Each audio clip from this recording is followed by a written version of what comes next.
기록된 하나님의 말씀을 봉독하겠습니다. 경청하십시오. 술 맡은 관원장이 바로에게 말하여 이르되 내가 오늘 내 죄를 기억하나이다.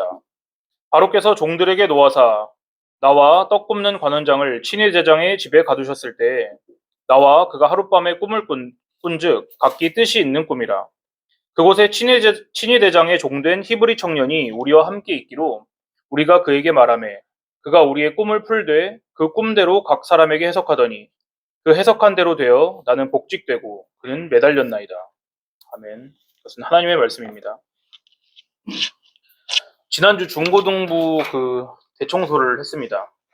제가 청소 상태를 보고 다음 주 설교를 일찍 끝내주겠다고 했더니 어떤 사람이 사단장이 되어가지고 진공 청소기도 막 가져오고 솔선수범해서 정말 깨끗하게 청소를 했습니다. 그래서 오늘 설교를 더 듣고 싶은 사람이 혹시 있으면 미안하지만은 조금 약속대로 청소보다 빨리 끝내겠습니다. 하나님의 말씀을 집중해서 잘 들으십시오. 지난주 설교에서 제가 여러분에게 도전이 되는 말을 했습니다. 성경이 말씀하는 형통을 다른 말로 뭐라 했습니까? 다 까먹었습니까? 성공, 네, 석세스라 했잖아요. 근데 그 성공이 항상 우리가 원하는 모습대로 찾아옵니까? 아니라고 여러분 다 했습니다. 각오하십시오, 이제. 지난주 말씀인 창세기 39장이 이렇게 시작돼서 이렇게 끝이 났습니다. 여호와께서 요셉과 함께 하심으로 그가 형통한 자가 되어. 이렇게 시작했습니다. 그가 성공한 자가 되어. 그리고 이렇게 끝납니다. 여호와께서 요셉과 함께 하심이라 여호와께서 그를 범사에 형통하게, 성공하게 하셨더라. 근데 그 사이에 뭔 일이 있었습니까? 감옥 갔잖아요. 요셉이 파라오의 경호대장인 보디발의 아내의 유혹을 받았죠. 근데 그것을 뿌리쳤다가 누명을 쓰고 감옥에 처박힌 사건이 있었습니다. 이제 앞으로는 여러분 성경에 기록된 대로 파라오라고 안 하고 바로라고 하겠습니다. 바로라고.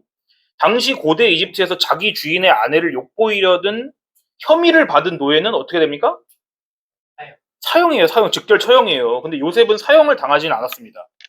그럼 성공한 겁니까? 요셉은 감옥에 갇혔죠. 그렇지만 감옥 소장이 죄수인 요셉을 신뢰해서 요셉에게 감옥의 행정을 다 맡겼습니다. 잘 됐죠. 여러분 이게 잘 된 게 아니라고요. 불행 중 다행이면 만사 오케이입니까? 여러분이 반에서 시험을 봤어요. 꼴찌에서 두 번째입니다. 지금. 근데 절망에 빠져서 머리를 쥐어뜯고 있는데 옆에 어떤 친구가 오더니 야 괜찮아 그래도 넌 꼴찌는 아니잖아. 그러고 봤더니 꼴찌인 친구입니다. 그럼 힘이 납니까? 더 절망스럽겠지. 나랑 얘랑 한 끗 차이잖아. 그런데 성경은 지금 이런 요셉의 상황을 보고 뭐라고 평가한다고요? 그가 형통했다, 성공했다. 그럼 우리는 이 말씀을 어떻게 받아들여야 된다고 했습니까? 성공에 대해서 우리가 생각해오던 개념하고 성경이 오늘 우리에게 말씀하고 계시는 성공의 개념이 서로 충돌하고 맞지 않으면은 우리는 성경이 우리보다 옳게 말씀하고 계시다는 것을 믿고 다시 성경이 뭐라고 하시는지를 들여다봐야 되는 것입니다. 그래서 우린 지난주에 요셉의 성공을 뭐라고 정의했습니까? 제가 원하는 답을 빨리 하면 더 빨리 끝나는 거예요. 자, 네? 예수님? 점점 성공 확률이 적어지고 있구만. 자, 누가 봐도 절망적인 이 요셉의 상황을 우리는 어떤 이유에서 성공이라고 할 수 있었다고 했습니까?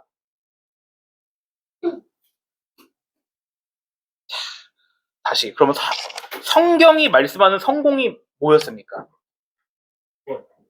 구원인데? 좋습니다. 구원인데 내가 원하는 답은 아닙니다. 하나님께서 나와 함께 하시는 것, 그게 성공이라고요. 예? 잘 기억하세요. 성공은요, 여러분이 세상을 살면서 위기 당할 건데 잘 피하고 승승장구하고 여러분이 노력한 만큼 결과를 얻고 이게 성공 같죠? 이건 아니에요. 이거는 성공이 뭔지를 알려주시기 위한 그림자예요. 성공은 여러분이 죽이 되든 밥이 되든 하나님께서 여러분과 함께 하시는 게 성공입니다. 이게 지난주까지 내용이고요. 이제 오늘 말씀을 시작하겠습니다. 오늘 본문은 짧죠. 하지만 앞뒤로 어떤 사건들이 있었습니다. 짧게 이야기하겠습니다. 지금 요셉이 어디 있습니까? 지금 감옥에 있죠. 근데 왕의 죄수들을 가둬놓는 감옥입니다. 이 감옥에는 요셉뿐만 아니라 왕인 바로와 관련 있는 사람들도 수감돼 있죠. 요셉은 감옥 소장의 명령에 따라서 2명의 다른 죄수들의 시중을 또 들게 돼요. 웃기죠. 죄수인데 다른 죄수가 내 시중을 들어주는 거야. 네? 왜냐면 이 사람들이 왕의 측근이기 때문에. 고대 세계에서 독사 있죠, 독살. 독살은 흔한 일이에요, 독살. 독으로 사람 죽이는 거. 우리나라에서도 왕이 수라상을 받아서 식사를 하기 전에 누가 먼저 맛을 봅니까? 김이상궁이라죠, 김이상궁. 알아요, 김이상궁? 그 사람이 독 있으면 대신 죽는 사람이 김이상궁인 거예요. 식사에 독을 잘 타면 이제 왕조가 바뀌는 거니까. 응? 성은이를 누가 싫어하는데 이제 선우가 누구 성은이 누구 선우인지 모릅니다. 이제 오늘 급식에다가 그 설사약을 넣었어요. 그럼 이제 회장으로서의 권위가 다 떨어지겠지. 그 어떤 성은이는. 독을 먹으면 죽어버리는 거고요. 그러니까 왕은 자기가 가장 믿는 사람들한테 먼저 맛을 봐라. 이렇게 음식을 맡겨는 건데 이 죄수 둘은 한 명은 술을 맡은 관원장, 다른 한 명은 빵을 굽는 관원장이었습니다. 근데 관원장이란 말 좀 어렵죠. 그냥 왕의 고든 램지라고 생각하면 됩니다. 고든 램지. 모르나요, 고든 램지? 그 수석 셰프인 거예요. 그러니까 이 사람들은. 어느 날 요셉이 시중을 들러 이제 감옥에 들어가 보니까 이 둘의 얼굴색이 어둡습니다. 그래서 묻습니다. 왜 얼굴에 수심들이 가득하십니까? 그 둘이 말을 하는데 우리가 꿈을 꿨는데 이걸 해석해 줄 사람이 없다. 요셉이 말을 합니다. 꿈의 해석은 하나님께 달려 있습니다. 그러니 제게 말씀해 보십시오. 먼저 술 맡은 관원장이 이런 꿈을 꿨습니다. 꿈에서 포도나무 하나를 봅니다. 포도나무에 가지가 셋이 있고 싹이 나고 꽃이 피고 포도 열매가 열렸습니다. 술 맡은 관원장 손에 바로의 잔이 있어서 그 포도즙을 짜가지고 드렸습니다. 바로에게. 이게 꿈 내용이었어요.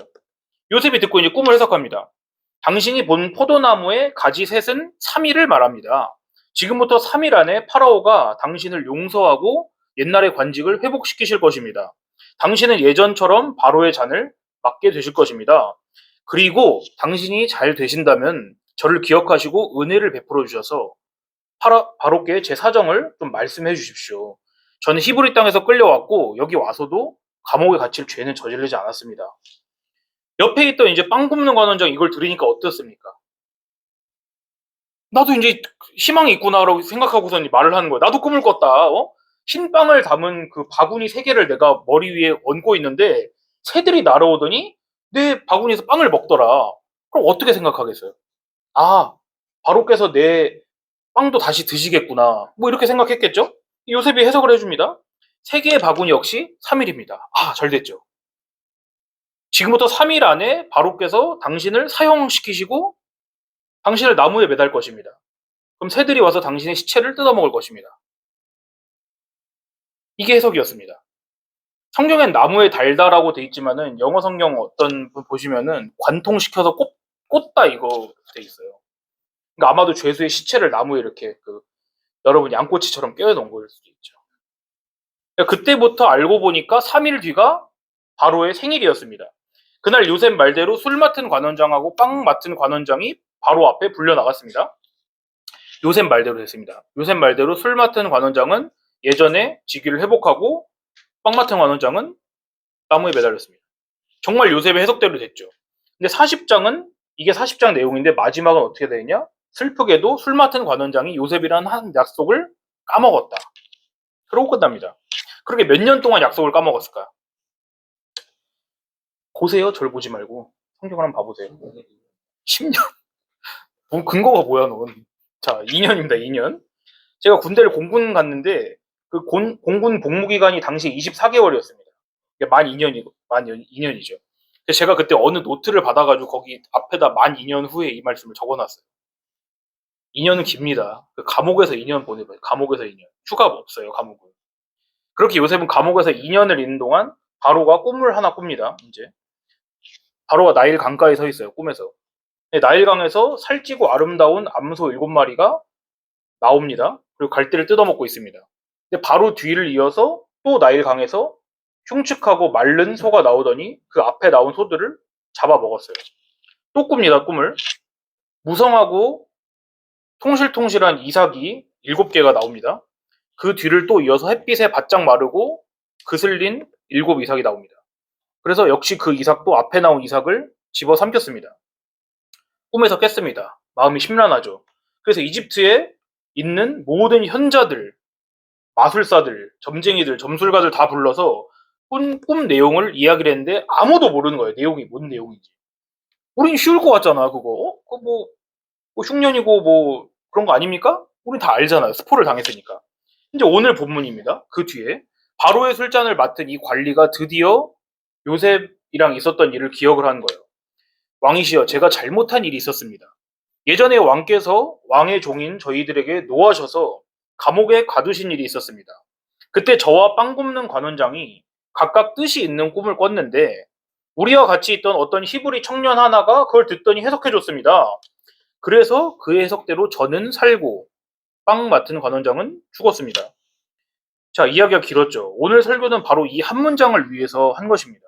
41장 13절 한번 보세요. 41장 13절이요. 자, 함께 읽겠습니다. 시작. 그 해석한 대로 되어 나는 복직되고 그는 매달렸나이다. 자, 여러분, 제가 여러분에게 좀 충격적으로 들릴 수 있는 말을 하나 하겠습니다. 성경은요, 짜고 치는 고스톱입니다. 무슨 말이냐? 잘 생각해 보십시오. 예전에 요셉이 어렸을 때 꿈을 꾼 이야기를 함께 하면서 꿈은 누가 준 거라 했습니까? 꿈은 하나님이 주신 거라고요. 고대 세계에서 성경의 세계관에서 꿈은 하나님께서 자기의 뜻을 계시해 주시는 수단 중에 하나였다고요. 확실한 수단 중에. 꿈을 주신 게 하나님입니다, 지금. 그리고 40장 8절에서 뭐라 그러냐? 두 관원장의 꿈을 요셉이 듣고는 해석은 하나님께 있습니다. 그렇게 말했습니다, 요셉이. 그리고 꿈을 누가 해석합니까? 누가 해석했어요, 꿈을? 다시 처음부터 해야 되는 건가? 요셉이 꿈을 해석했잖아. 그리고 꿈이 어떻게 됐습니까? 그 꿈 해석이. 그 해석한 대로 됐다고 그러죠. 오늘 주제 말씀처럼. 이제 그림이 좀 보이나요? 하나님께서 누군가에게 꿈을 주셨습니다. 근데 꿈을 꾼 사람은 그게 뭔 꿈인지 전혀 몰라요. 내용이. 근데 그 꿈을 꾸지도 않은 어떤 사람은 그 꿈의 해석을 아는 거야. 왜요? 하나님께서 그 사람에게 알려줬으니까. 그 사람만 그 꿈의 내용을 안다고요, 지금. 이게 짜고 치는 고스톱이 아니면 뭡니까? 답을 미리 알려줬다고요. 시험 기출 문제를 유출했다고요. 여러분, 이거 잘 기억해야 됩니다. 오늘 성경의 이 말씀에서는 우리 인간과 예수님이 하시는 일이 재밌고 선명하게 드러난 것입니다. 사람은 자기 머릿속에서 일어나고 있는 일조차도 그 뜻을 몰라요. 자기 꿈, 자기 생각, 자기 미래, 계획, 이 모든 게 참된 해석이 없이는 무슨 의미인지 모른다고요. 내가 그걸 얼마나 어디까지 받아들여야 될까? 내가 하는 이 생각이 나를 앞으로 어디로 이끌까? 나는 이 생각을 받아들여야 할까? 버려야 할까? 근데 오늘 말씀을 보십시오. 당장 어젯밤에 꾼 꿈도 해석을 몰라서 자기 머리를 싸매고 있습니다.